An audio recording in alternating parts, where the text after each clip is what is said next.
გთავაზობთ პასტორ ჯონ მაკარტურის ქადაგებების ციკლს.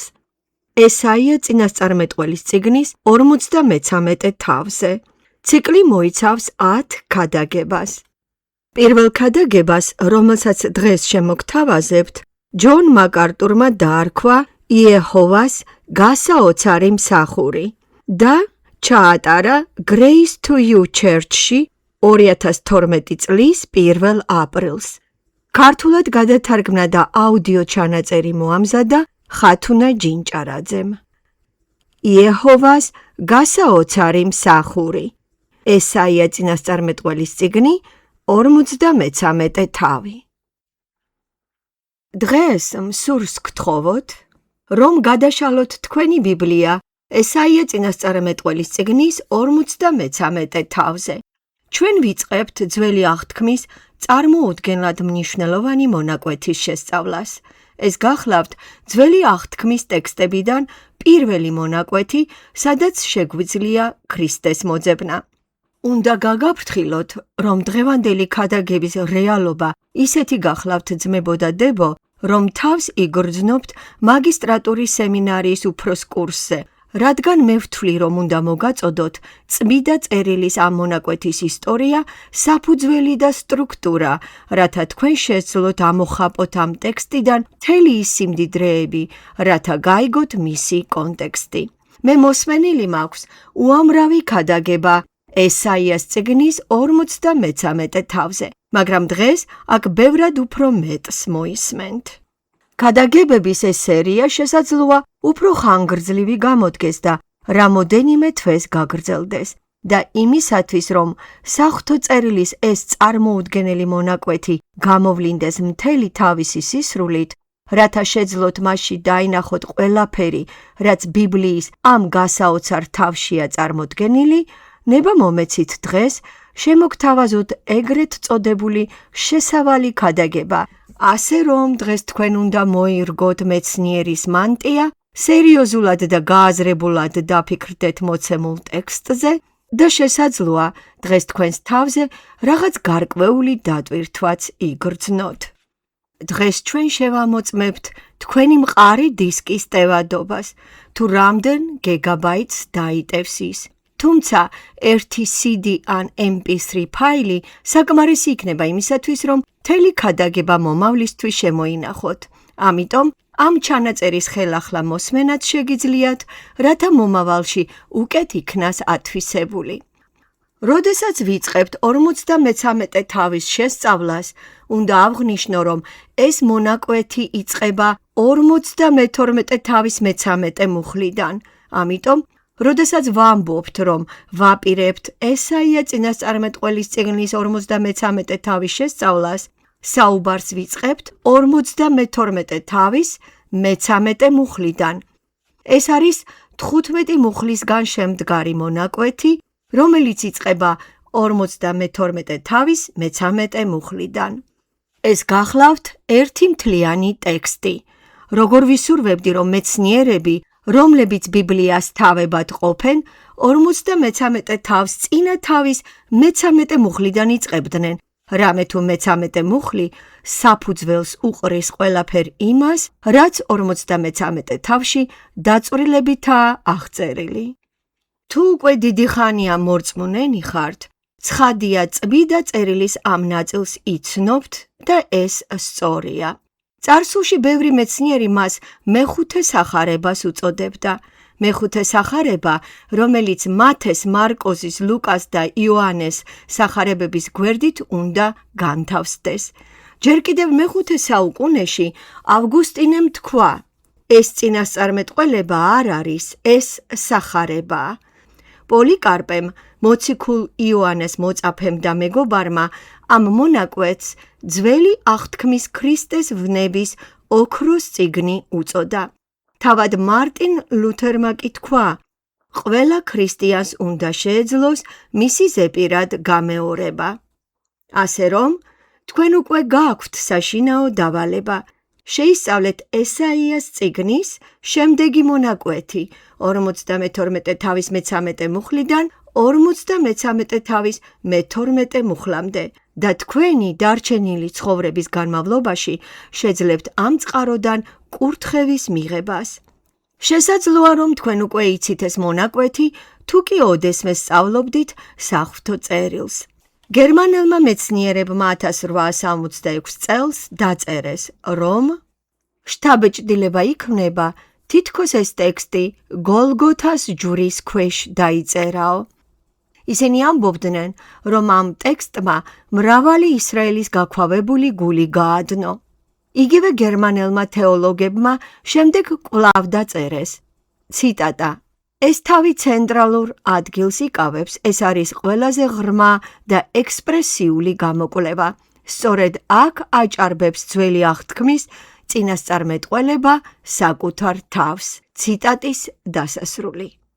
წმიდა წერილის ამ მონაკვეთში თქვენ დაინახავთ ყველა ქრისტიანული აზროვნების საფუძველს, მიუხედავად იმისა, რომ ის ძველ აღთქმაშია განთავსებული. ამ მონაკვეთში თქვენ შეხვდებით ფრაზებს, რომლებიც მტკიცედ დამკვიდრდა ქრისტიანულ მეტყველებასა და კომუნიკაციაში. მთელი ისტორიის განმავლობაში წმიდა წერილის ამ მონაკვეთზე უფრო მეტი წიგნი დაიწერა და ქადაგება იქნა წაკითხული, ვიდრე ძველი აღთქმის ნებისმიერ სხვა მონაკვეთზე. მართლაც, ესაიას 53 თავი ებრაული წერილების გულია. ეს არის ეპოქალური მესიანური ბიბლიური წინასწარმეტყველება, რომელიც ძველი აღთქმის ყველა სხვა წინასწარმეტყველებებზე მაღლა დგას. ამ წინასწარმეტყველური ძვირფასი ქვის ბრწყინვალება კიდევ უფრო ნათელი ხდება, როდესაც მის კონტექსტს განვიხილავთ, ასე რომ მზად გქონდეთ თქვენი ბიბლია, რადგან ჩვენ ერთად შევეცდებით ამის გარკვევას. სურს მთის მწვერვალიდან წარმოგიდგინოთ, თუ რაზეა აქ საუბარი. ესაიას წიგნი ორ ძირითად ნაწილად იყოფა. თავები პირველიდან 39-ის ჩათვლით და შემდეგ თავები 40-დან 66-ის ჩათვლით. ეს წიგნი, რა თქმა უნდა, ძველი აღთქმის ძალიან დიდებული წიგნი გახლავთ. ის დაიწერა დაახლოებით ძველი წელთაღრიცხვით 680 წელს, რაც ქრისტეს დაბადებამდე დაახლოებით 700 წლით ადრეა. წიგნის პირველი ნახევარი, თავები პირველიდან 39-ის ჩათვლით, მომავალ სამსჯავროსა და ტყვეობაზე საუბრობს. ეს მოიცავს 39 თავს, რომლებშიც ღმერთი წინასწარმეტყველ ესაიას მეშვეობით ისრაელზე გარდაუვალ სამსჯავროზე საუბრობს, რომელიც დაუყოვნებლივ უნდა შესრულებულიყო და ესეც მოხდა. ეს შესრულდა ამ წიგნის დაწერიდან 100 წელზე ნაკლები დროის პერიოდში, ბაბილონის ტყვეობის პერიოდში, როდესაც ერთადერთი გადარჩენილი სამხრეთის სამეფო იუდა ასევე ბაბილონის ტყვეობაში აღმოჩნდა. რადგან იმ დროისთვის 720 წელს ჩრდილოეთ სამეფო უკვე დატყვევებული იყო, ესაია წინასწარმეტყველის წიგნის პირველ 39 თავში სამხრეთ სამეფოს მომავალ ტყვეობაზეა ლაპარაკი. გარდა ამისა, ის ასევე შეიცავს გაფრთხილებას მომავალ ღვთის სამსჯავროს შესახებ ყველა ასაკისა და დროის ცოდვილებზე. ასევე მიანიშნებს საბოლოო და შეუქცევად ესხატოლოგიურ დიდი განკითხვის დღეზე. მაგრამ პირველ რიგში თავები პირველიდან 39-ის ჩათვლით, ძირითადად მოგვითხრობენ განკითხვასა და ტყვეობაზე, იგულისხმება ბაბილონის ტყვეობა და უფრო ფართო კონტექსტში მოგვითხრობენ ცოდვილთა განკითხვაზე უკანასკნელ დღეებში, ანუ კაცობრიობის საბოლოო განკითხვაზე. განკითხვაზე და ტყვეობაზე საუბარი ბაბილონის ტყვეობაზე მიუთითებს, ხოლო უფრო ფართო კონტექსტში ლაპარაკია უკანასკნელ ჟამს ცოდვილთა განკითხვაზე, კაცობრიობის საბოლოო განკითხვაზე. ამრიგად 39 თავი მთავრდება გამოცხადებით ისრაელის მომავალ განკითხვაზე, რომელიც ბაბილონის ტყვეობაში გამოვლინდა, როდესაც ისრაელიანებს ბაბილონში ტყვეობაში წაასხამენ. წავიკითხოთ მე-6 და მე-7 მუხლები.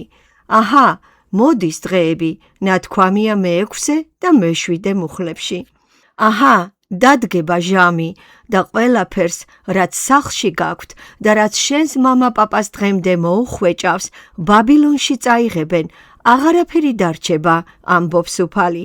წაასხამენ შენს შვილებსაც, რომელნიც შენგან გამოვლენ, რომელთაც შენ წარმოშობ და საჭურისებად გახდიან ბაბილონის მეფის სასახლეში. ეს არის ნათელი წინასწარმეტყველება ბაბილონის ტყვეობაზე, რომელიც 603 წელს დაიწყო, დაახლოებით 80 წლის შემდეგ, რაც ესაიამ იწინასწარმეტყველა. მან იწინასწარმეტყველა, რომ ეს აუცილებლად ახდებოდა და ასეც მოხდა. 3-ჯერ, 603, 597 და 586 წლებში ებრაელები გადაასახლეს და ბოლო გადასახლების შემდეგ მათ სამშობლოში დაბრუნება მხოლოდ 70 წლის შემდეგ მოახერხეს. ამიტომ თამამად შეიძლება დავასახელოთ წინასწარმეტყველების პირველი ნაწილის ავტორად თავად ღმერთი, რადგან ისტორიამ დაადასტურა, რომ ყველაფერი სიტყვა-სიტყვით ახდა. მაშა სადამე მივადექით წინასწარმეტყველების მეორე ნაწილს, დარჩენილ 27 თავს 40-დან 66-ის ჩათვლით. ამ მეორე ნაწილის მთავარი თემაა მადლი და ხსნა. მადლი და ხსნა. ეს 27 თავი, დაწყებული მე-40 თავიდან, წარმოადგენს ძველი აღთქმის წინასწარმეტყველების ყველაზე დიდებულ და გაჯერებულ ნაწილს. არსებითად, ეს გახლავთ ერთი მთლიანი წინასწარმეტყველება, დიდებული ხილვა, დიდებული გამოცხადება ხსნის შესახებ მომავალ მესიაში. ეს გასაოცარია, ეს მომხიბვლელია, ეს ყოვლის მომცვლელია. ეს მოიცავს არამხოლოდ ისრაელის დახსნას ბაბილონის ტყვეობიდან, არამხოლოდ ცოდვილთა ხსნას ცოდვებისაგან, არამედ ერების ხსნას წყევლისგან და ამაღლებას მესიის სამფლობელოში. ამიტომ მას რამდენიმე შემადგენელი ნაწილი აქვს. პირველი ნაწილი მოგვითხრობს ისრაელის სამსჯავროს, ცოდვილთა სამსჯავროსა და საბოლოო სამსჯავროს შესახებ. მეორე ნაწილი გვეუბნება ისრაელის ხსნაზე, ცოდვილთა ხსნაზე და ხალხთა ხსნაზე. განსაკუთრებულ ინტერესს იწვევს ის, რომ მეორე ნაწილი, რომელსაც ჩვენ განვიხილავთ, თავები 40-დან 66-ის ჩათვლით, იწყება იქ, სადაც იწყება ახალი აღთქმა. მინდა ერთი წუთით გადახედოთ მე-40 თავს და შეხედოთ ამ საოცარ პარალელს. მე-40 თავში ვკითხულობთ: ანუ გეშეთ ჩემი ხალხი, ამბობს თქვენი ღმერთი. ამგვარად ესაიას წიგნში გარდამტეხი მომენტია, როდესაც წინასწარმეტყველი პირველ 39 თავში მოცემული სამსჯავროს გამოცხადებიდან ღვთისწყალობის ნუგეშსა და ხსნაზე გადადის.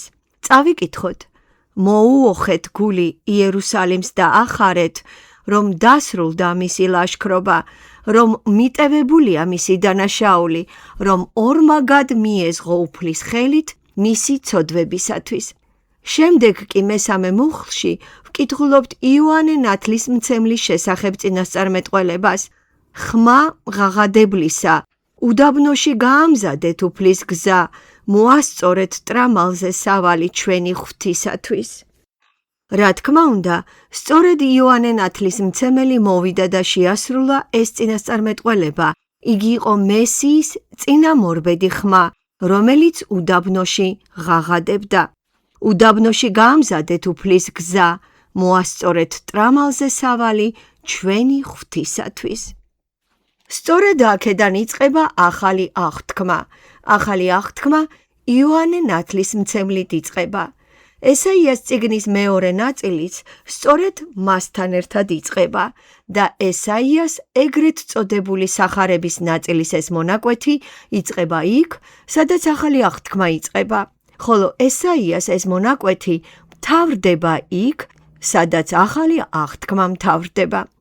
განსაკუთრებული თავისებურება ესაიას 65 თავისა. მივუახლოვდით რა ამ თავის დასასრულს, მე-17 მუხლში ვკითხულობთ შემდეგს.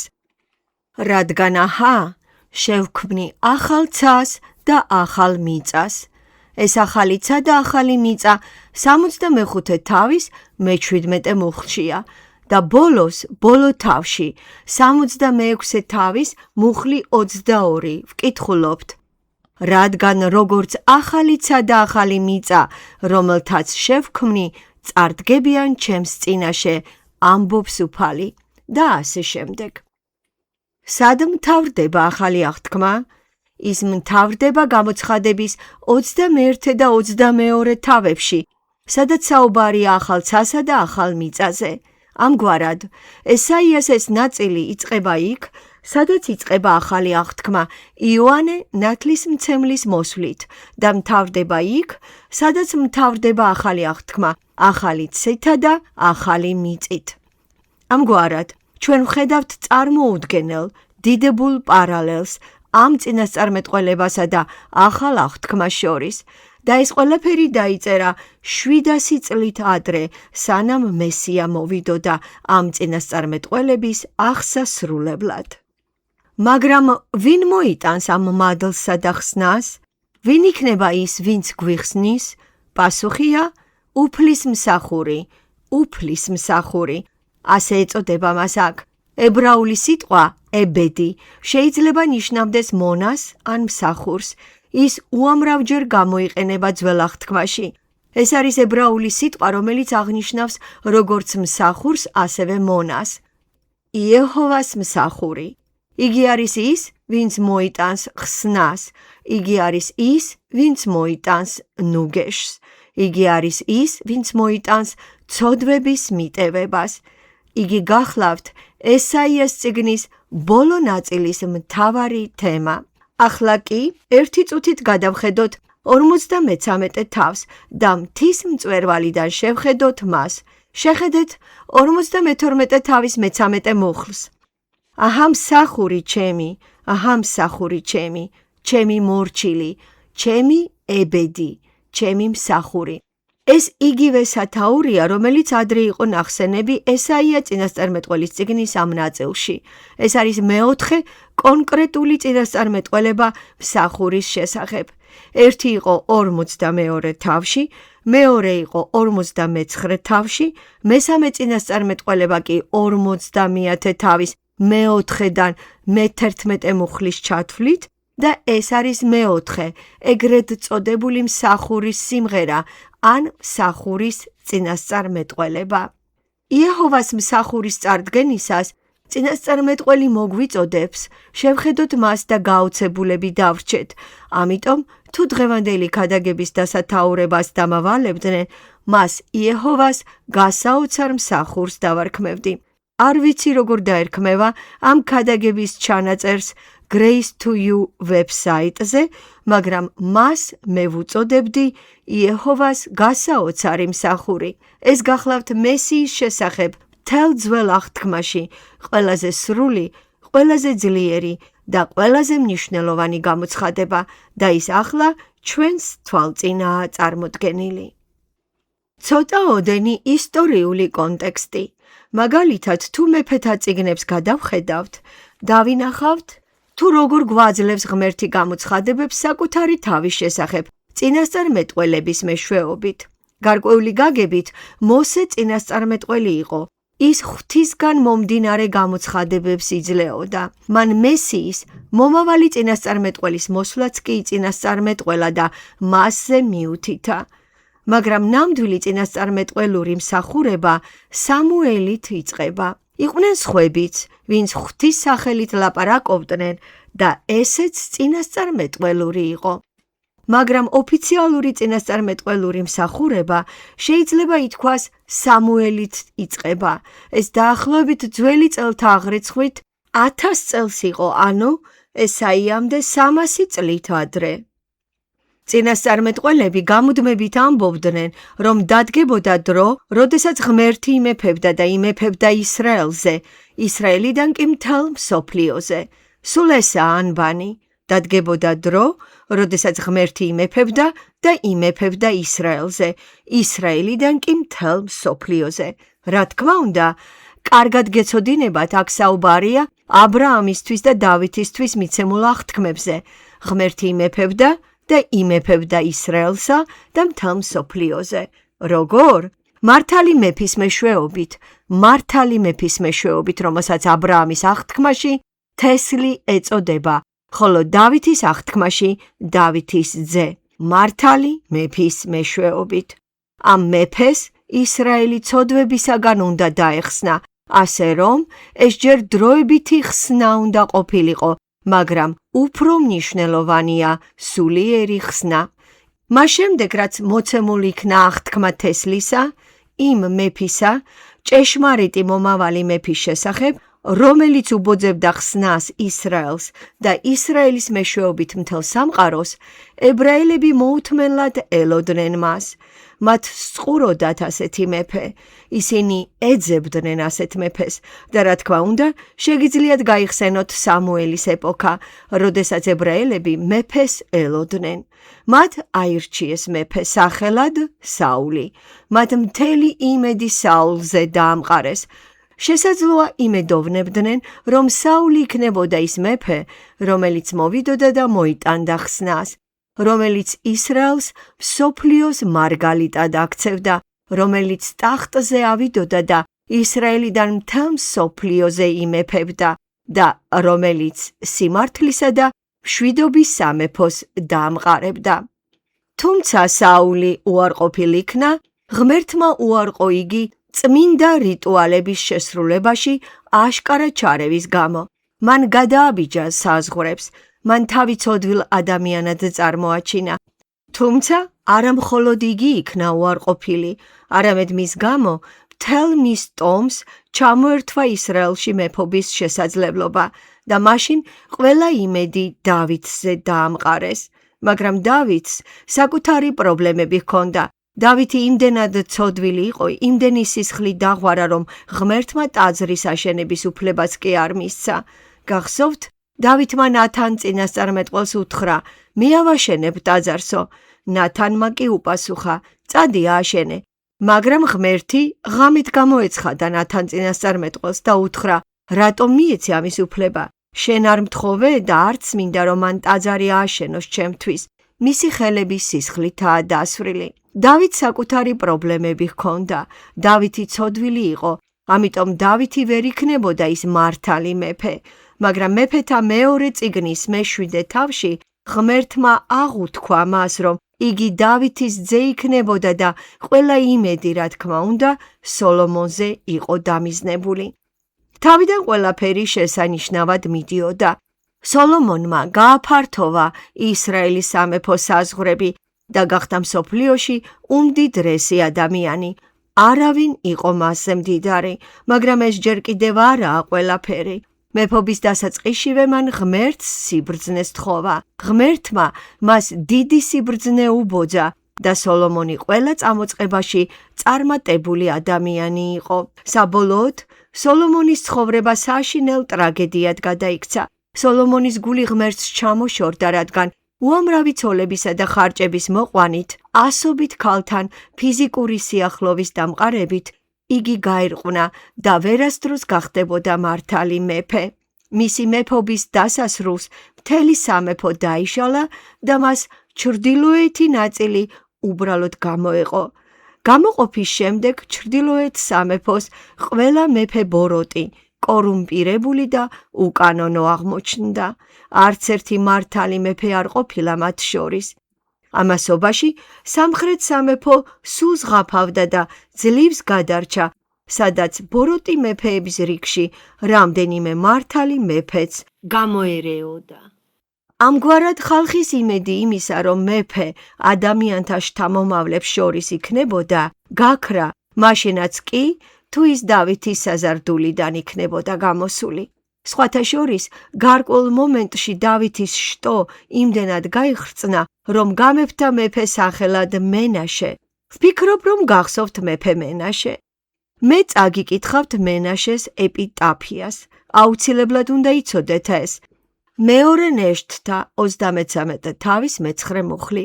მაგრამ აცთუნა მენაშე მიუდა და იერუსალიმის მკვიდრნი და იმ ხალხზე უფრო უღმართად იქცეოდნენ, რომლებიც გადააშენა უფალმა ისრაელიანთა წინაშე.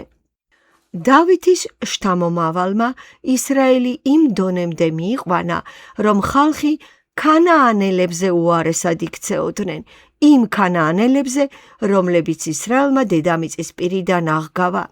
ქანაანელები კი ბოროტი, კერპთაყვანის მცემელი, უღმერთო ხალხი იყო, აი სადამდე მივიდა საქმე. ჩრდილოეთში ყველა მეფე ბოროტი იყო, სამხრეთშიც თითქმის ყველა მეფე ბოროტი იყო, რამდენიმე გამონაკლისის გარდა. მათ ყველამ გადაუხვიეს სამართლიანი მეფობის გზას.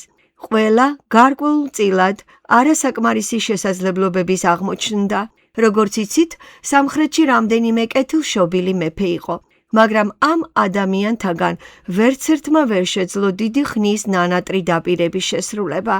სინამდვილეში, ესაიას სიცოცხლე ზუსტად მენაშეს მეფობის დროს დასრულდება, როდესაც მენაშეს ბრძანებით ესაია ხის ხერხით შუაზე გადახერხეს. ამაზე მეტყველებენ წყაროები და ეს ასევე შეესაბამება ებრაელთა მიმართ გზავნილის მე-11 თავის 36 და 37 მუხლებს, სადაც ნახსენებია, რომ ძველი აღთქმის გმირები შუაზე გადაჭრესო და ეს გახლავთ ესაია. რამდენად უვარგისი შეიძლებოდა ყოფილიყო ეს ყველაფერი, ვერცერთი ადამიანების მიერ არჩეული მეფე ვერ შეძლებდა იმედის ასრულებას. იმ დრომდე, სანამ ესაია ხერხით შუაზე გადახერხეს, როდესაც მენაშემ ტახტი დაიპყრო, ესაია 4 მეფის მეფობის დროს წინასწარმეტყველებდა. თუ სწორად მახსოვს, აზარია, იოთამი, ახაზი, ხისკია. აზარია, იოთამი, ახაზი, ხისკია. გახსოვდეთ, მეფე უზიას სიკვდილის წელს ვნახე უფალი, ეს მე-6 თავია. შემდეგ კიდევ 3 მეფე იყო და ის მთელი ამ წლების განმავლობაში ქადაგებდა და წინასწარმეტყველებდა, მაგრამ მხოლოდ მას შემდეგ, რაც მენაშე ტახტზე ავიდა, რამდენადაც ისტორიულად შეგვიძლია ვთქვათ, ძველი წელთა აღრიცხვის 686 წელს ესაია შუაზე გადაჭრეს. ამ მოვლენამდე ესაიამ თავისი წინასწარმეტყველური წიგნი ცოტა ხნით ადრე დაასრულა, ასე რომ მან იმედის, მადლისა და ხსნის წინასწარმეტყველება დაწერა ზუსტად იმ მომენტში, როდესაც იუდეა ყველაზე ბნელ პერიოდს გადიოდა. მენაშე გამეფდა და იუდაველები მონობაში წაასხეს. ამაზე უარესი რა შეიძლებოდა მომხდარიყო, ტაძარი განადგურდა, დედაქალაქი მტვრად იქცა. ჩრდილოეთის სამეფო კი სამუდამოდ გაიფანტა ყოველნაირი აღდგენის იმედის გარეშე. შემდეგი იყო იუდა და ამ დროს, როდესაც დავითის შტო ყველაზე საშინელ უკანონობასა და ბოროტებაში იყო ჩაფლული, ღმერთი გამოჩნდა სცენაზე და ესაიას მისცა მართალი მეფის ახალი დიდებული გამოცხადება. ახალი დიდებული გამოცხადება მხსნელზე. შესაძლოა, ეს სწორედ დროის ის მომენტი იყო, როცა ეს ყველაზე მეტად სჭირდებოდათ, არა? სწორედ მაშინ, როდესაც ყველანაირი იმედი გაქრა, როდესაც ისინი ტყვეობაში წაასხეს, ყველაფერი დასრულდა. შემდეგ კი ბაბილონის ალყის სისხლის ღვრა დაიწყო. მაგრამ შემდეგ მოვიდა ამბები, შოკის მომგვრელი ამბები, რომლებმაც გაოცება გამოიწვია, რომ იგი იქნება მეფე. თუმცა ის არა მხოლოდ იმეფებდა, არამედ დაიტანჯებოდა კიდეც. ის იქნებოდა ტანჯული მსახური, ის იქნებოდა არა მხოლოდ ტახტზე მჯდომი მეფე, არამედ ტანჯული მსახურიც და მისი სრული დიდება გამოვლინდებოდა მხოლოდ მას შემდეგ, როცა იგი ამ ტანჯვის გზას გაივლიდა. უფრო მეტიც, იგი დაიტანჯებოდა არა საკუთარი დანაშაულებისთვის, რადგან ის მართალი მეფე იქნება, არამედ სხვების მიერ ჩადენილი ცოდვებისათვის. ეს იქნება ჩანაცვლებითი ტანჯვა. აი ეს ახალი გამოცხადება. მართალი მეფე ტანჯვისთვისაა განწირული, მართალი მეფე სიკვდილისთვისაა განწირული და არა საკუთარი ცოდვებისათვის, არამედ ხალხის ცოდვებისათვის. ის უნდა მოკვდეს, რათა თავისი ხალხის ცოდვების სასჯელი გამოისყიდოს. ის უნდა გახდეს ჩამნაცველი და იწუნიოს სასჯელი ხალხის სანაცვლოდ. და მიუხედავად იმისა, რომ ეს რეალობა უკვე აისახა ცხოველთა მსხვერპლშეწირვის სახეში, მხოლოდ აქ ამ წინასწარმეტყველებაში ხდება ყველაფერი სრულიად ნათელი. მოდით გავეცნოთ ტანჯვის მსახურს. მოდით წავიკითხოთ ტექსტი დაწყებული 52 თავის 13 მუხლიდან.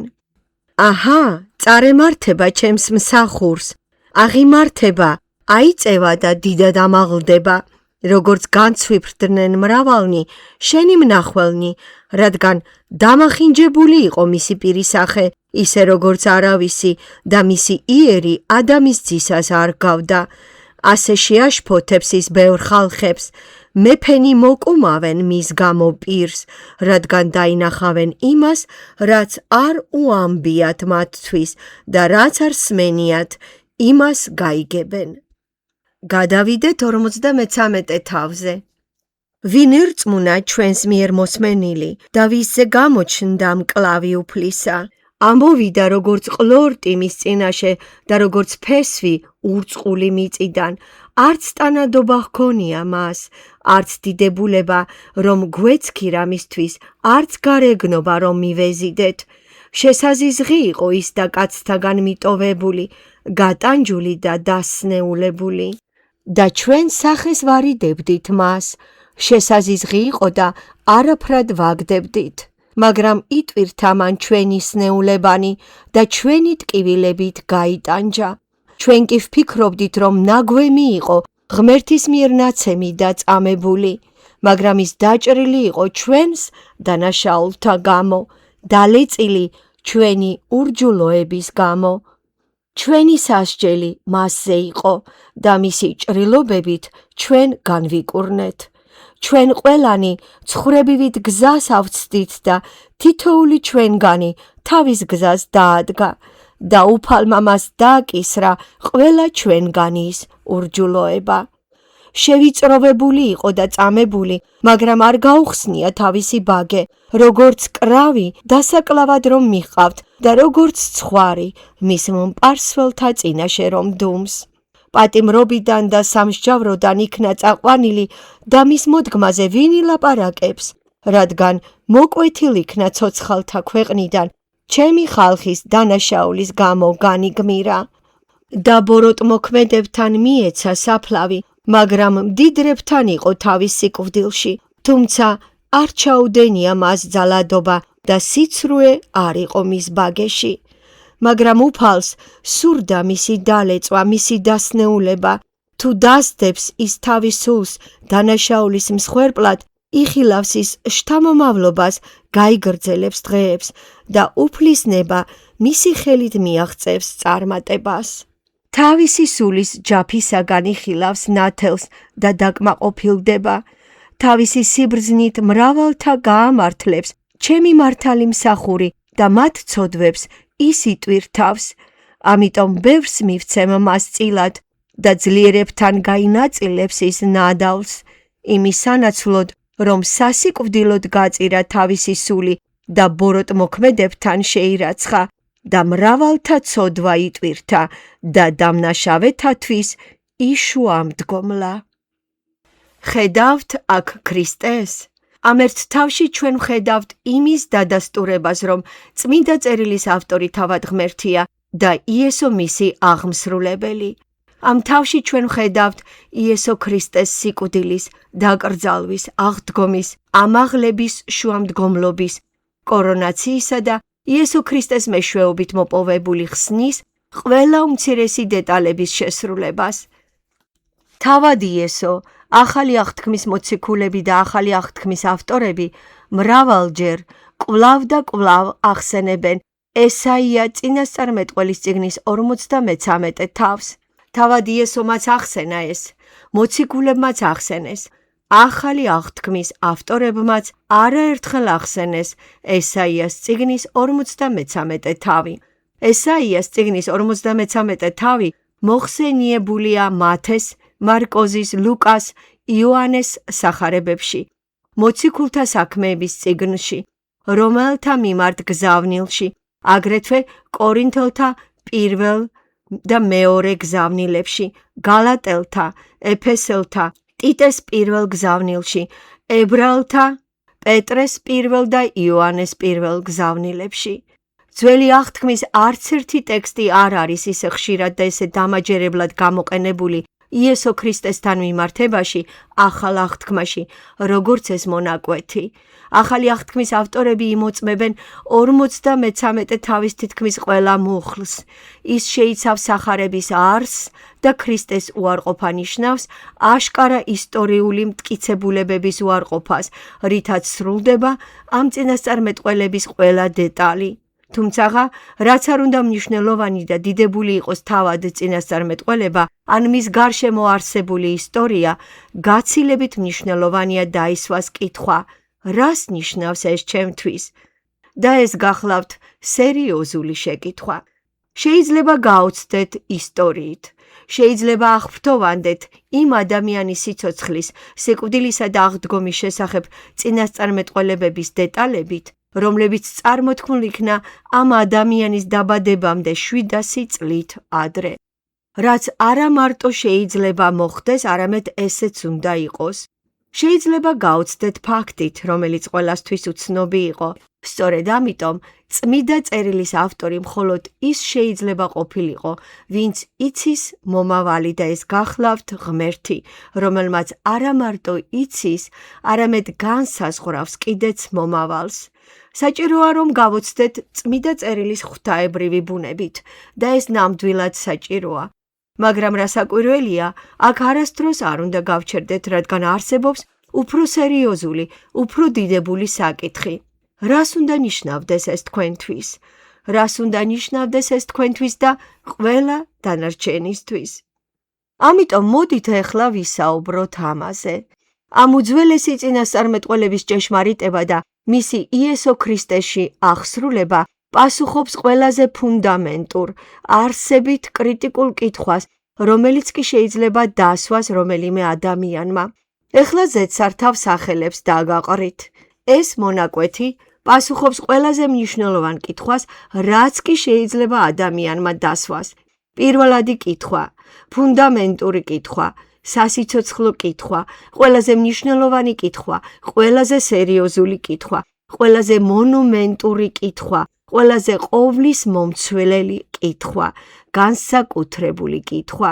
მას არაფერი აქვს საერთო ჯანმრთელობასთან, სიმდიდრესთან, წარმატებასთან, განათლებასთან, მორალთან, კეთილდღეობასთან, ფილოსოფიასთან, სოციოლოგიასთან, პოლიტიკასთან. ყველაზე მნიშვნელოვან კითხვას, რომელსაც ნებისმიერი ადამიანი დასვამს და რომელზეც პასუხს ეძებს, არაფერი აქვს საერთო იმ კითხვებთან, რომლებითაც დაკავებული ადამიანთა გონება ამჟამად. და თუ თქვენ დღეს Google-ში, ძიების განყოფილებაში, ყველაზე ხშირად დასმული კითხვების მოძებნას დაიწყებთ, წარმომიდგენია, რომ ათასობით და ათასობით ვარიაციის გამოტოვება მოგიწევთ, სანამ ამ კითხვასთან მიახლოებულს მაინც იპოვით. არადა, ეს პირველი უნდა იყოს.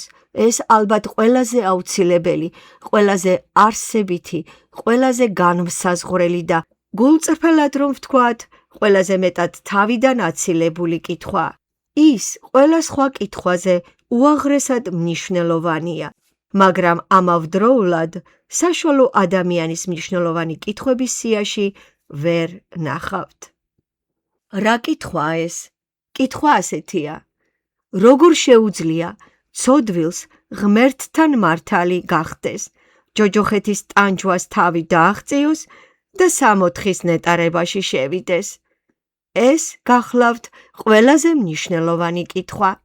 როგორ შეუძლია ცოდვილს ღმერთთან მართალი იყოს, ჯოჯოხეთის მარადიულ ტანჯვას თავი დააღწიოს და 64-ის მარადიულ ნეტარებაში შევიდეს? აი, როგორ ადგას საკითხი. როგორ შეიძლება ადამიანი ღვთის წინაშე გამართლდეს?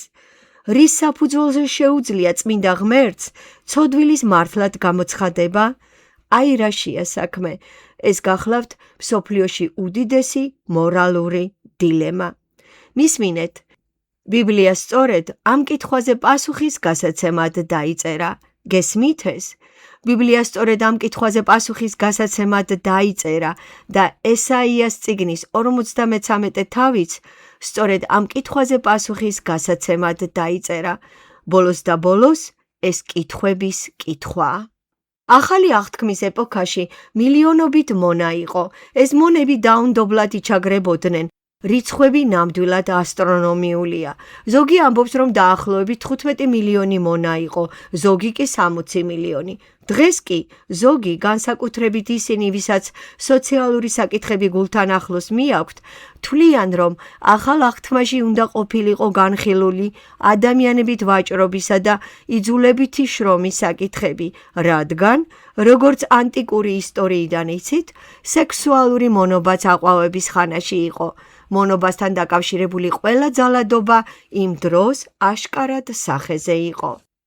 მაგრამ გაოცებული ვარ, რომ მოციქული პავლე, რომელმაც ახალი აღთქმის 27 წიგნიდან 13 დაწერა, იგივე მოციქული პავლე, მას არასდროს არ გაუმახვილებია ყურადღება მონობით გამოწვეულ სოციალურ უსამართლობაზე. პირიქით, მან დაწერა დეტალური ტრაქტატი იმის შესახებ, თუ როგორ შეუძლია ცოდვილს გამოასწოროს თავისი მდგომარეობა ღმერთის წინაშე, თავი დააღწიოს ჯოჯოხეთში მარადიულ ბედს და შევიდეს სამოთხის მარადიულ ნეტარებაში. ამ ტრაქტატს, რომელთა მიმართ ეპისტოლე ეწოდება. ესაიას წიგნის 53 თავი ძველი აღთქმის რომელთა მიმართ ეპისტოლეა. რომელთა მიმართ გზავნილი ახალი აღთქმის უდიდესი გამოცხადებაა, რომელიც ამ კითხვას პასუხობს. ყველაფერი დანარჩენი ახალ აღთქმაში, რა თქმა უნდა, ამ კითხვაზე პასუხის ნაწილია, მაგრამ რომელთა მიმართ წერილი მეტად ყოვლის მომცვლელია და კონკრეტულად ამ კითხვაზე პასუხის გაცემაზეა ორიენტირებული. ესაიას წიგნის 53 თავი კი ძველი აღთქმის უდიდესი გამოცხადებაა, რომელიც იმავე კითხვას პასუხობს. სხვათა შორის, ესაია და პავლე ამ კითხვაზე ერთსა და იმავე პასუხს იძლევიან. აი როგორ. ცოდვილს შეუძლია ღმერთის წინაშე მართალი იყოს, თავი დააღწიოს ჯოჯოხეთის მარადიულ ტანჯვას და შევიდეს სამოთხის მარადიულ ნეტარებაში, იმის წყალობით, რომ იეჰოვას მსახური ცოდვილის შემცვლელი გახდა და მის ნაცვლად ღვთის სამსჯავროს განიცდის. ეს არის რომელთა მიმართ ეპისტოლეს მთავარი გზავნილი. ეს არის ესაიას მთავარი გზავნილი. ღმერთმა მთელი თავისი რისხვა ცოდვილთა ნაცვლად შემცვლელ მსახურზე გადმოღვარა. ეს არის 40-66 თავების მთელი არსი. ეხლა კი გაჩვენებთ მის ერთ-ერთ საინტერესო ასპექტს. ამ ნაწილში 27 თავია. დამიჯერეთ, მე-40 თავიდან 66-ის ჩათვლით 27 თავია. ისინი დაყოფილია 3 ქვენაწილად, თითოეულში 9 თავი. 9 და 9 თემატურია. პირველი ქვენაწილი მთავრდება ამ ფრაზით: არ არის მშვიდობა, ამბობს უფალი, ბოროტეულთათვის. მეორე 9 თავი მთავრდება ამ ფრაზით: არ არის მშვიდობა ბოროტებისთვის, ხოლო მესამე ქვენაწილი თავი 66, მუხლი 24, მსგავსი სამსჯავროთი მთავრდება. და გავლენ და დაინახავენ ჩემგან განდგომილ ადამიანთა გვამებს, რადგან მათი მატლი არ მოკვდება და მათი ცეცხლი არ ჩაქრება და იქნებიან ისინი სისაძაგლეთ ყოველი ხორციელისათვის. სამივე ქვეთავი მთავრდება გაფრთხილებით ბოროტთა სამსჯავროს შესახებ, თუმცა სამივე ქვეთავი ხსნას გვპირდება. ეს არის სახარებისეული მიმდინარეობა. ისინი ხსნას გვპირდებიან და მთავრდება გაფრთხილებით მათთვის, ვინც ამას უარყოფს. სამივე მონაკვეთი მართალთათვის კურთხევასა და მშვიდობაზე საუბრობს და გაფრთხილებაა ბოროტთათვის მშვიდობის არ არსებობის შესახებ. სამივე ქვეთავი გვამცნობს, რომ როგორც მართალთა, ასევე ბოროტთა ბედი სამუდამოდ განსაზღვრულია და მათი ბედის შეცვლა შეუძლებელია. პირველი ქვენაწილი ბაბილონის ტყვეობიდან ხსნას ეხება, მეორე ქვენაწილი ცოდვისგან ხსნას ეხება, ხოლო მესამე ნაწილი, ბოლო 9 თავი, დაწყევლილი მიწის ხსნას ეხება. ვაშასადამე პირველი 9 თავი ისრაელის ბაბილონის ტყვეობიდან განთავისუფლებას ეხება. შუა ნაწილი, როგორც ადრე ავღნიშნე, ცოდვილთა ცოდვისგან განთავისუფლებას ეხება, ხოლო მესამე ნაწილი დედამიწის წყევლისგან ხსნას, მესიის დიდებული მეფობის ხანას ეხება. ასე რომ, ჩვენ შუა ნაწილში ვართ, რომელიც მოიცავს თავებს 59-დან 57-ს ჩათვლით. ეს შუა ნაწილი იკვლევს ცოდვების მიტევების საკითხს და შესაბამისად აქ წამოჭრილია ცოდვისგან ხსნის თემა. არა ბაბილონის ტყვეობიდან დროებითი განთავისუფლება, არა მომავალი ესხატოლოგიური სამეფო, რომელიც მომავალში მოგველის, არამედ ცოდვისგან განთავისუფლება. და ჩვენს წინაშე დგება მნიშვნელოვანი საკითხი. არ გამოგრჩეთ ეს. ამის გულისთვის ღირდა ლოდინი. რატომ სჭირდება ღმერთს თავისი ხალხის ცოდვისგან დახსნა? აი ეს გახლავთ კითხვა. ამაში მდგომარეობდა იუდეველთა პრობლემა. მათ საერთოდ არ სჯეროდათ იმისა, რომ სჭირდებოდათ ყურადღება მხსნელი. მათ სჯეროდათ, რომ უბრალოდ სჭირდებოდათ მართალი მეფე. ისინი ფიქრობდნენ, რომ აბრაამის შთამომავლობის, მათთვის მიცემული აღთქმებისა და დაპირებების წყალობით უკვე შეეძლოთ ყველა კურთხევის მიღება საკუთარი სიკეთისა და რელიგიურობის მეშვეობით, უბრალოდ ყველა რელიგიური ქმედების, ცერემონიისა და რიტუალების შესრულებით, ღვთის კანონის დაცვის მცდელობით, რითაც ღვთის კეთილგანწყობას დაიმსახურებდნენ. ისინი ფიქრობდნენ, რომ ეს ყველაფერი გენეტიკითა და საკუთარი დამსახურებით ჰქონდათ მოპოვებული. ამიტომ ცნობა იმის შესახებ, რომ ხსნელი მოვა, რათა გვიხსნას ჩვენი ცოდვებისაგან, რათა გავნთავისუფლდეთ ჯოჯოხეთის მარადიული ტანჯვისაგან და შევიდეთ 64-ის მარადიულ ნეტარებაში, მათთვის სისულელედ ჟღერდა. მაგრამ ამაოდ დავუბრუნდეთ ესაიას წიგნის პირველ თავს. ესაია ცდილობს იგივე ცნობა მიაწოდოს მათ. თავი პირველი, მუხლი მეოთხე.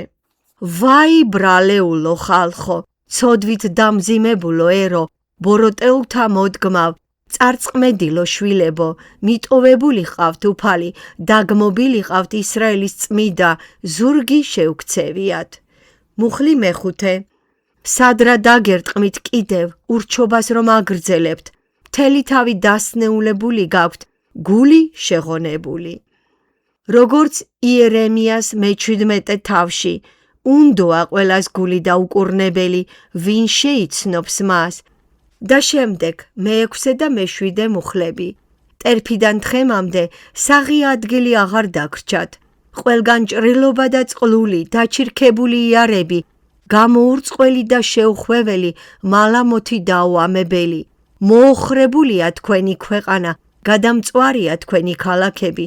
თქვენს მინდვრებს გადამთილნი ჭამენ თქვენს თვალწინ და მოოხრებულია თითქოს ურდოებს დაერბიოთ. ის გაპარტახებაზე საუბრობს, შემდეგ მე-10 მუხლი. ისმინეთ უფლის სიტყვა, თქვენ სოდომის მთავრებო, ყურად იღეთ ჩვენი ღვთის რჯული თქვენ გომორელებო, რას ვაქნევ თქვენს უზომო საკლავებს, ამბობს უფალი. გამძღარი ვარ თქვენი აღსავლენი ვერძებით და კურატების ქონით.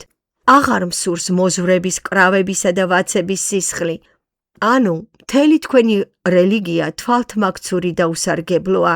რომ მოდიხართ და პირისპირ მეცხადებით, ვინ დაგავალათ ჩემი ეზოების თელმა. მუხლი მე-13.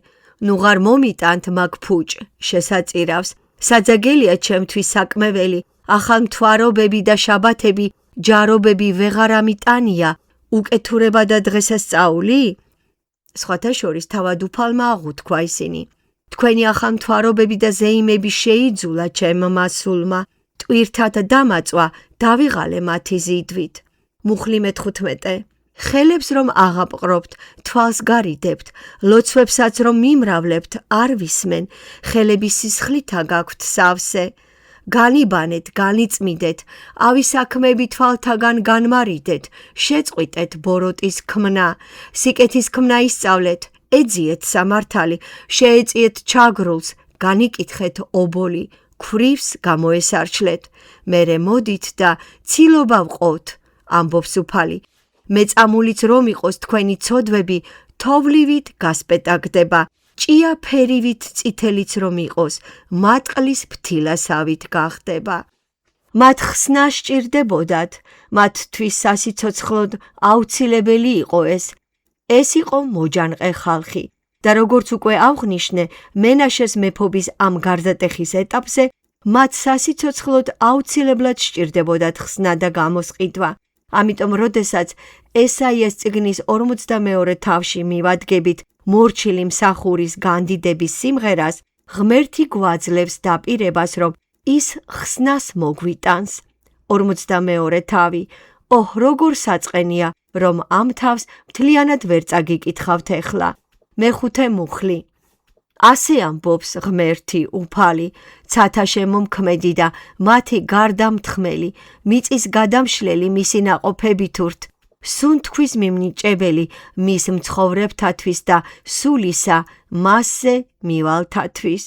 ასე მიმართავს უფალი მორჩილს, რომ მე უფალმა წრფელად მოგიწოდე და ხელი ჩაგჭიდე, შეგინახე და დაგადგინე აღთქმად ერისთვის, სინათლედ ხალხებისთვის. უფალი ეუბნება მესიას, რომ ბრმებს თვალები აეხილოთ, რომ საპყრობილედან გამოვიდნენ ტყვეები და დილეგიდან ბნელში მსხდომარენი. მე ვარ უფალი, ეს არის ჩემი სახელი. ჩემს დიდებას არ მივცემ სხვას და ჩემს ქებას გამოქანდაკებულ კერპებს. აჰა, ამ ხდარია წინანდელნი და ამიერიდან ახალს გამოგიცხადებთ, ვიდრე აღმოცენდებოდეს გაცნობებთ. მუხლი მეათე. უმღერეთ უფალს ახალი სიმღერა, მისი სადიდებელი ქვეყნის კიდეთაგან, ვინც ზღვაში დახვალთ და ყველამ, რაც მას ავსებს, კუნძულებო და მასთან მკვიდრნო. თავი 43. მუხლი პირველიდან. ახლა ასე ამბობს უფალი, შენი შემქმნელი იაკობ და შენი გამომსახველი ისრაელ. ნუ გეშინია, რადგან მეგიხსენი შენ, შენი სახელით მოგიწოდე, ჩემი ხარ შენ. როცა წყლებს გადახვალ შენთან ვიქნები და მდინარეებს არ წაგიღებენ, როცა ცეცხლში შეხვალ არ დაიწვევი და ალი არ მოგეკიდება, რადგან მე ვარ უფალი შენი ღმერთი, ისრაელის წმიდა. რა არის შემდეგი სიტყვები? შენი მხსნელი, მე ვარ შენი მხსნელი, მე ვარ შენი მხსნელი. მუხლი მე-11. მე ვარ უფალი და არავინაა ჩემს გარდა მაცხოვარი, მხსნელი. მუხლი მე-14. ასე ამბობს უფალი, თქვენი მხსნელი, ისრაელის წმიდა. მე ვიქნები შენი მხსნელი, მე ვიქნები შენი გამომსყიდველი. სწორედ ამიტომ იწყება მე-40 თავის ეს ნაწილი ნუგეშით. ანუ გეშეთ, ჩემი ხალხი, ამბობს თქვენი ღმერთი. მოუოხეთ გული იერუსალიმს და ახარეთ, რომ დასრულდა მისი ლაშქრობა, რომ მიტევებულია მისი დანაშაული, რომ ორმაგად მიესხო უფლის ხელით, მისი ცოდვებისათვის. ხსნა გარდაუვალია. სჭირდება თუ არა ისრაელს ხსნა? დიახ. პირველ თავში დასმული დიაგნოზი მე-6 თავშიც მეორდება. როდესაც ესაიას ღმერთის ხილვა აქვს, იგი ამბობს, ბაგე უწმინდური კაცი ვარ და ბაგე უწმინდურ ხალხში ვცხოვრობ. ესაიამ აღიარა ხსნისა და განწმენდის საჭიროება. მაშას ადამე ცენტრალური განყოფილება 3 ნაწილისაგან შემდგარი 9-თავიანი მონაკვეთებით, პირველი ნაწილი ეხება ბაბილონიდან ხსნას, უკანასკნელი ესხატოლოგიურ ხსნას ღვთის სამეფოში. შუა ნაწილი კი ეხება ღვთის ხალხის, როგორც ებრაელების ასევე წარმართების ცოდვებისაგან ხსნას. და ეს ხსნა მოვა მსახურის, ღვთის მიერ გამოგზავნილი მხსნელის წყალობით. ამგვარად, შუა ქვენაწილი შედგება 9 თავისაგან 59-დან 57 ჩათვლით, სადაც ცენტრალურ ნაწილს 52 და 53 თავები იკავებენ. ხოლო 53 თავის შუა გულია მე-5 მუხლი. წავიკითხოთ. მაგრამ ის ჩვენი ცოდვებისათვის იყო დაჭრილი, ჩვენი უკეთურობებისათვის დალეწილი, მასზე იყო სასჯელი ჩვენი სიმრთელისათვის და მისი წყლულებით ჩვენ განვიკურნეთ. ცენტრალური ქვეთავი, ცენტრალური თავები, თავის შუაგული, ცენტრალური მუხლი. ყველაფერი ფოკუსირებულია და დაიყვანება ჩანაცვლებით მსხვერპლზე, ჩვენთვის განგმირულ იეჰოვას მსახურზე. რა საშუალებით გადაარჩენს ღმერთი თავის ხალხს? როგორ აპატიებს მათ ცოდვებს? თავისი მსახურის, თავისი მონამორჩილის, მესიის, მართალი მეფის ჩანაცვლებითი სამსხვერპლო სიკვდილით. ეს მსხვერპლი აღასრულებს ამ წინასწარმეტყველებას. მეგობრებო, ეს ტექსტი უფალ იესო ქრისტეზე მიგვანიშნებს და ამაში შეუძლებელია ეჭვის შეტანა. თქვენის ნებართვით კვლავ ისტორიას დაუბრუნდები. თავდაპირველად, ანტიკურ ხანაში, ებრაელები ამ წინასწარმეტყველებას მესიანისტურად განმარტავდნენ. ძველ ებრაულ ლიტერატურაში მთელი ეს 53 თავი და მთელი ქვეთავი, 27 თავის შუა ნაწილი, მესიანისტურად აღიქმებოდა. ის სრულიად მესიანისტური იყო და ერთადერთი რაც გაუგებარი იყო ის, თუ როგორ უნდა დატანჯულიყო მესია. არჩევდნენ რა 53 თავს რაბინებმა დაწერეს. ის თანაგვი გრძნობს და თავისი თანატანჯვით აიტანს ჩვენს ტკივილს. ამაზე უკეთესი განმარტება მათ ვეღარ შეძლეს. მათ ესმოდათ, რომ ეს იქნებოდა მესია, რომელიც მათ თანა უგრძნობდათ ტანჯვებში. ანუ სხვა სიტყვებით რომ ვთქვათ, ის იქნებოდა მართალი მეფე, რომელიც გულთან ახლოს მიიტანდა მათ უბედურებას, რომელიც დაატყდათ თავს ასეთ კეთილშობილ ხალხს და რომ ისინი ასე მძიმედ იტანჯებოდნენ და იგი შეიგრძნობდა მათ ტკივილს. მათ არ უხილავთ მესიის ჩანაცვლებითი სიკვდილი, მიუხედავად იმისა, რომ მათი ისტორიის მანძილზე ყოველდღე ხედავდნენ ცხოველების ჩანაცვლებითი სიკვდილის დემონსტრირებას. თავიანთ წმიდა წერილებში ისინი მხოლოდ თანაგრძნობას და კვლავ თანაგრძნობას ხედავდნენ. ამ ქვეთავის მსგავსი მესიანისტური გაგება დღემდეა შემორჩენილი გამოსყიდვის დღის იუდაურ ლიტურგიაში. ისინი ასე ამბობდნენ, რომ, ციტატა, საშინელებამ შეგვიპყრო, ვერავინ ვერ გვიხსნის ჩვენ, მან ჩვენი ურჯულოების და დანაშაულების სიმძიმე იტვირთა და ჩვენი ცოდვებისთვის განგმირეს. მას ჩვენი ცოდვები თავის მხრებზე უტარებია, რათა ჩვენ შეწყალებულნი ყოფილიყავით ჩვენი ცოდვებისათვის. მისი ჭრილობებით ვიკურნებით, როდესაც ყოვლად მარადიული აღადგენს მას ახალ ქმნილებაში. წაიყვანე იგი დედამიწის შუაგულიდან, აღადგინე იგი სეირიდან, რათა კვლავ შევიკრიბოთ ლიბანის მთებზე იინონის ხელით. ციტატის დასასრული. იინონი ებრაული სიტყვა, რითიც აღინიშნებოდა მესია. ამრიგად გამოსყიდვის დღეს მათ გადააკეთეს ესაიას წიგნის 53 თავი და შემდეგ დაცილდნენ ტექსტს. ამტკიცებდნენ რა, რომ იგი მხოლოდ თანაგრძნობას გამოხატავდა, ხოლო იდეა იმის შესახებ, რომ თავად მესია მოკვდებოდა? არა, ეგ შეუძლებელი და მიუღებელია.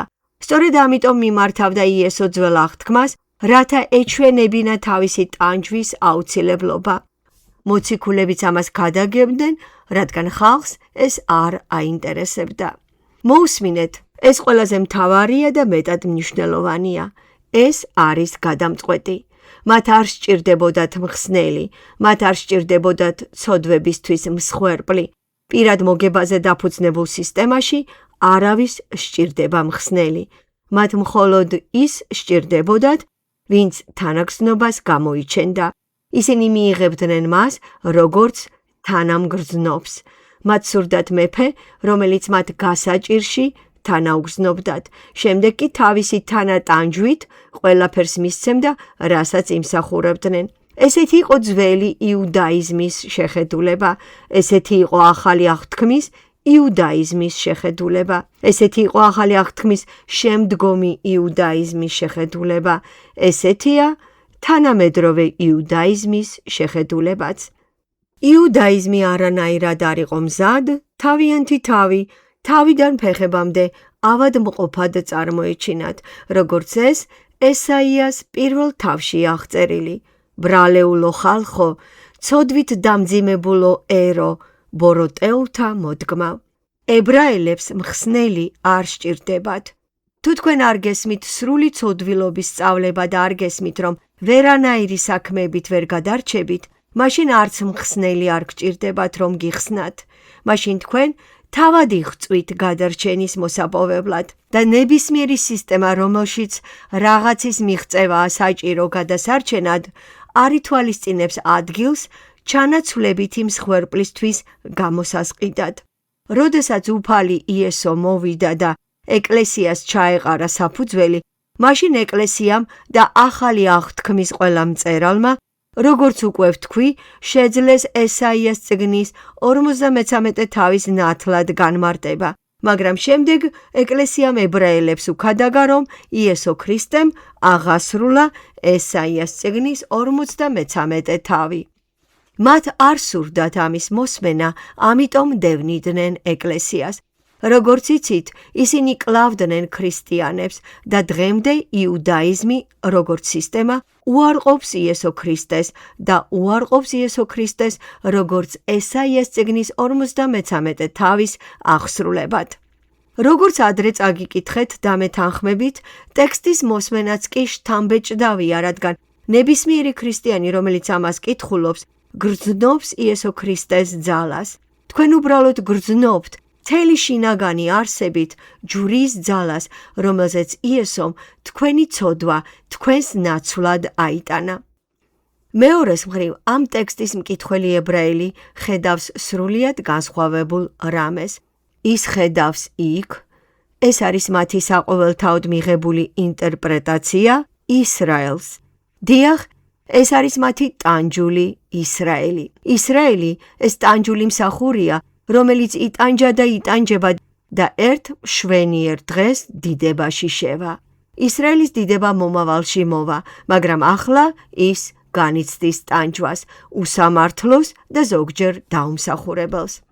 ეს არის ესაიას წიგნის 53 თავის ებრაული მაამებელი შეხედულება, რომ ისრაელის კეთილშობილი ისრაელიანი ხალხი უსამართლოდ იტანჯება. მაგრამ ერთხელაც ისინი აღდგებიან ისრაელისთვის აღთქმულ დიდებაში და შემდეგ ის მოგვევლინება უდიდეს ერად და აკურთხებენ მთელ მსოფლიოს. ისინი მოიპოვებენ თავიანთ დიდებას რელიგიურობით, თვით გამართლებით და უყურეთრითი ტანჯვით. მაგრამ ესაიას წიგნის 53 თავში მათთვის იესო არ არსებობს. ამიტომ ესაიას წიგნის 53 თავს ზოგჯერ რაბინების წამების დილეგს უწოდებენ. ესაიას 53 თავს ტყუილად არ უწოდებენ რაბინების სანანებელს, რადგან ისრაელის ამ თავში ჩასმა უბრალოდ შეუძლებელია. ისრაელი არასოდეს არ ყოფილა მორჩილი მტანჯველი და ის ახლაც არ არის ნებაყოფლობითი მტანჯველი. ისრაელი არ გახლავთ მართალი, უცოდველი ხალხი, რომელიც უსამართლოდ და სხვის ნაცვლად იტანჯება. ისრაელი უბრალოდ ვერ იქნება ესაიას წიგნის 53 თავის მთავარი გმირი. იქ აუცილებლად უნდა იყოს იესო ქრისტე. მაგრამ აქ მინდა აღვნიშნო რაღაც, რაც შეიძლება სასარგებლო იყოს. ისრაელს როგორც მაშინ იესოს დროს, ასევე ახლა ჩვენს დროში არ სჭირდება ჩამნაცველი მსხვერპლი. მათ არ სჭირდებათ მსხვერპლად შეწირული მხსნელი. მათ არ სჭირდებათ შუამავალი, რომელიც მათთვის მოკვდება. მათ უბრალოდ სჭირდებათ თანატანჯული მეფე. მათ უბრალოდ მმართველი სურთ. მათ უბრალოდ მეფე სურთ. მათ არ სჭირდებათ მხსნელი, რომელიც მათ ცოდვებს აიღებს. მათ არ სჭირდებათ მხსნელი, რომელიც ღვთის რისხვას დაიტეხავს საკუთარ თავზე მათ ნაცვლად. მათ უბრალოდ სჭირდებათ მეფე, რომელიც იხსნის მათ ტანჯვისგან, ტკივილისა და უსამართლობისაგან და აამაღლებს მათ სიმაღლეებზე, რაც დაპირებული ჰქონდათ აბრაამისგან დავითისთვის მიცემული აღთქმით და საკუთარი კეთილი საქმეებით. ამიტომ, როდესაც ესაუბრებით ებრაელს, მას უნდა ჰკითხოთ, გჭირდებათ მხსნელი? ქრისტიანობა გთავაზობთ მხსნელს. გჭირდებათ მხსნელი, რომელიც თქვენს ნაცვლად ჩანაცვლებით მოკვდება. გჭირდებათ ვინმე, ვინც ღვთის რისხვას აიღებს თქვენი ცოდვებისთვის. აი ეს გახლავთ კითხვა და ეს გვაბრუნებს ყველა კითხვათა შორის კითხვასთან. როგორ შეუძლია ცოდვილს ღმერთთან მართალი იყოს, თავი დააღწიოს ჯოჯოხეთის მარადიულ ტანჯვას და შევიდეს სამოთხის მარადიულ ნეტარებაში. ერთადერთი პასუხი ასე ჟღერს. მხოლოდ იმ შემთხვევაში, თუ ვინმე სრულად გადაიხდის საფასურს ცოდვებისათვის და ერთადერთი, ვისაც ამის გაკეთება ძალუძს, არის ის, ვინც თავად იქნა არჩეული ჩანაცვლების მსხვერპლის მისატანად, თავად იესო ქრისტე. ფუნდამენტური და ეს მეტად მნიშვნელოვანია, ფუნდამენტური განსხვავება იუდაიზმსა და ქრისტიანობას შორის შემდეგშია. იუდაიზმი არის რელიგია, რომელიც ადიდებს ადამიანის ძალის ხმევას და არტოვებს ადგილს მხსნელისთვის. ქრისტიანობა, რომელიც არის რელიგია, რომელიც უგულებელყოფს ყოველგვარ ადამიანურ ძალის ხმევას და სადაც შეიგრძნობა მძაფრი მოთხოვნილება ხსნელში. აი რაში მდგომარეობს მთავარი განსხვავება. ებრაელებს არ სჭირდებათ ჩამნაცველი, ვინმე, ვინც მათ ნაცვლად აიღებს სასჯელს თავის თავზე მათი ცოდვებისათვის. ღმერთმა ისინი უნდა მიიღოს მხოლოდ აბრაამისგან წარმოშობის, მათივე სიკეთის, პრივილეგიებისა და დაპირებების საფუძველზე. ეს გახლავთ განსხვავება და არც კი იფიქროთ, რომ ამ ორ სისტემას შორის დიდი უფსკრული არ არსებობს. ებრაელები ვერ ხედავენ მხსნელი საჭიროებას, რომელიც მათ ინდივიდუალურად იხსნიდა ცოდვებისაგან. მათ უბრალოდ სჭირდებათ ის, რომელიც გაუმკლავდება მათ მტრებს და მოაშორებს მათ მთელ რიგ სირთულეებს, რომლებიც მათ გზაზე დგას. ქრისტიანებს კი სჭირდებათ მხსნელი, რომელიც იხსნის მათ პირადი უკანონობის, ბოროტებისა და ცოდვისაგან. ამრიგად, ყველა ებრაელს უნდა დაუსვან ეს კითხვა. გჭირდებათ მხსნელი, რომელიც თქვენს ადგილს დაიკავებს და ღვთის სამსჯავროს წინაშე წარსდგება თქვენი ცოდვებისათვის. გჭირდებათ მხსნელი. აი როგორ დგას საკითხი. და ამაში მდგომარეობს მთელი ადამიანური არსებობის მორალური დილემა. 53 თავის მე-11 მუხლი. წავიკითხოთ. თავისი სულის ჯაფისაგან იხილავს ნათელს და დაკმაყოფილდება. თავისი სიბრძნით მრავალთ გაამართლებს ჩემი მართალი მსახური. გამოასწორებს მათ მდგომარეობას ღვთის წინაშე, მაგრამ როგორ და რა მათ ცოდვებს აიღებს. გამოსყიდვის აღსრულების შემდეგ იეჰოვას მსახური მრავალს გაამართლებს. იგი არის ის, ვინც ძველ აღთქმაში იყო აღთქმული ისრაელიანთა წიაღიდან გამოსული, აბრაამის შთამომავალი, დავითის შტოდან. ძველი აღთქმა ამბობს, რომ იგი ბეთლემში დაიბადებოდა, ხოლო ესაიამ თქვა, რომ იგი ქალწულისგან დაიბადებოდა. მაგრამ სანამ იგი არ მოვიდა, ჩვენ არ ვიცოდით თუ ვინ იყო ის და მათაც არ შეეძლოთ სცოდნოდათ ვინ იყო ის. მაგრამ როდესაც ის მოვიდა, ჩვენ ვიცით ვინ არის ის, რადგან მისი ნათლობისას მამა ღმერთის ხმა გაისმა ზეციდან. ეს არის ჩემი საყვარელი ძე, რომელიც მე მოვიწონე. რას გულისხმობდა ღმერთი ამით? ის იმეორებდა ესაიას წიგნის 42 თავის პირველ მუხლს. აჰა, ჩემი მორჩილი, რომლისთვისაც ხელი მაქვს ჩავლებული, ჩემი რჩეული, რომელიც მოისურვა ჩემმა გულმა, მასზე გარდა მოვავლინე ჩემი სული, ის გაუჩენს სამართალს ხალხებს. ზუსტად ეს მოხდა მისი ნათლობისას. სულიწმიდა მასზე მტრედი სახით გადმოვიდა. ყოვლის შემძლე მსახური ღმერთი მამის მოწმობისა და სულიწმიდის გადმოსვლის თანახმად არავინაა თუ არა იესო ქრისტე. ის არის ღვთის კრავი, რომელიც იღებს ქვეყნიერების ცოდვას. დასასრულს გადავშალოთ მოციქულთა საქმეების მერვე თავი. მინდა დავასრულო ციტატით, რადგან შეუძლებელია ამის გარეშე. გახსოვთ ფილიპე და საჭურისი მოციქულთა საქმეების მერვე თავში? სულიწმიდამ უთხრა ფილიპეს, რომ მიახლოებოდა ეტლს, რომელშიც საჭურისი კარის მოხელე იჯდა. ის მიუახლოვდა მას, ხოლო საჭურისი წარმართი პროზელიტი იყო, რომელიც იუდაიზმზე მოექცა. იგი იერუსალიმში მიემგზავრებოდა და ეხლა ესაია წინასწარმეტყველის წიგნი ჰქონდა გადაშლილი და კითხულობდა. ფილიპემ ჰკითხა მას 30 მუხლი. თუ გესმის, რასაც კითხულობ? მან კი მიუგო. როგორ გავიგებ თუ კი არავინ განმიმარტავს და სთხოვა ფილიპეს, ასულიყო და მის გვერდით დამჯდარიყო. ეხლა წმიდა წერილის ის ადგილი, რომელიც მან წაიკითხა, ასეთი იყო. კრავივით მიიყვანეს დასაკლავად და როგორც ცხვარი უხმოდა მისი მპარსველის წინაშე, ისე მასაც არ დაუძრავს კრინტი. მისი სიმდაბლის გამო წაერთვა სამართალი და მის გვარტომს ვინ განგვიმარტავს, რადგანაც მიწიდან აღიხოცა სიცოცხლე მისი. პირდაპირ ესაიას 53 თავიდან. საჭურისმა ფილიპეს უთხრა, გემუდარები, ვიზზე ამბობს წინასწარმეტყველი ამას, თავის თავზე თუ სხვაზე? ვიზზე საუბრობს, რა საოცარია? ფილიპემ გახსნა ბაგენი და ამ წერილიდან მოყოლებული ახარებდა მას იესოს. ჩემო ძვირფასებო, ზუსტად ამას გავაკეთებთ ჩვენც. იესოს სასიხარულო ცნობას სწორედ ამ წმიდა წერილიდან დავიწყებთ.